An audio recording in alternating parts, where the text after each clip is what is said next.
Hello बच्चों, तो आज के वीडियो में हम नीट के लिए नया चैप्टर फर्स्ट लेक्चर शुरू कर रहे हैं। इस वीडियो में हमारा नया चैप्टर है cell the unit of life. इससे पहले हमने कोई चैप्टर पढ़ा नहीं, आज से हम नीट की शुरुआत करेंगे और नेक्स्ट ईयर तक कोशिश रहेगी हमारी कि हम सारा नीट का चैप्टर्स कंप्लीट कर लें।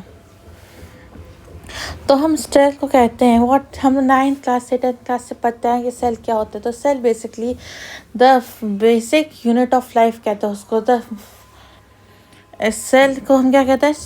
Cell is the structure and functional unit of life. तो स्ट्रक्चर यूनिट ऑफ लाइफ हम सेल को क्यों कहते हैं? क्योंकि हर एक ऑर्गेनिज्म मतलब लिविंग थिंग्स, जो कि चाहे यूनिसेलुलर हो चाहे मल्टी सेलुलर हो, वो सब यूनिसेलुलर मतलब इसके पास सिंगल सेल और मल्टी सेलुलर मतलब एक से ज़्यादा सेल हो, यानी 2, 3 इसे लेके इन्फिनिटी जितना भी सेल, सबका कंपोज्ड ऑफ सेल। चाहे हर कोई ऑर्गेनिज्म चाहे वो यूनिसेलुलर हो चाहे मल्टी सेलुलर हो, सबको पास सेल होता ही है। इसको कहते हैं एवरी ऑर्गेनिज्म यूनिसेलुलर और multicellular is composed of cell. Any structure less than a complete cell do not ensure independence existence. इसका मतलब है कि जो भी स्ट्रक्चर, जो भी लिविंग थिंग्स का या नॉन लिविंग थिंग्स का जो भी स्ट्रक्चर एक लिविंग सेल जिसमें नहीं होता है, वो इंडिपेंडेंट एग्जिस्टेंस शो नहीं करता, यानी कि वो मतलब इंडिपेंडेंट नहीं रह सकता। वो किसी ना किसी के साथ मिल के ही रहेगा, वो अकेला नहीं खड़ा रह सकता है। जैसे कि वायरस एक्सेप्ट। अब सेल को हम लोग फंक्शनल यूनिट ऑफ लाइफ क्यों कहते हैं? क्योंकि a single cell can perform all the essential functions of life. जैसे कि हमारे पास सेल में हो गए हमारे ये अमीबा हो गए, पैरामीशियम और बैक्टीरिया, इसमें सब में डाइजेशन होता है, एब्जॉर्प्शन होता है, एक्सक्रीशन होता है।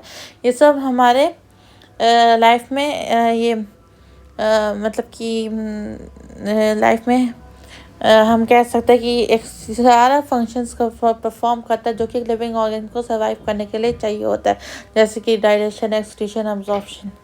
उसके बाद हम कहते हैं वायरस एक्सेप्शन है। वायरस को हम लोग कहते हैं कि वायरस के अंदर एक्सेप्शन क्यों कहते हैं कि वो सेल नहीं होता है? क्योंकि उसके पास भले ही सेल होता है लेकिन कंप्लीट सेल नहीं होता है, इससे उसका इंडिपेंडेंट एग्जिस्टेंस नहीं होता है। अब एनसीईआरटी कहती है कि सेल जो लिविंग थिंग्स होते हैं वो 2 प्रकार के होते हैं, मतलब कि थिंग्स 2 प्रकार के होते हैं, इनएनिमेट थिंग्स एक non animate things. Inanimate things होती है नॉन लिविंग थिंग्स, जिसे हम देख नहीं सकते हैं, देख नहीं सकते कह रहे हैं, जिसे हम जो कि लिविंग बींग्स नहीं होती, जो कि हमारे जो कि जीवन धारक नहीं होती है, यही मेरा मतलब था।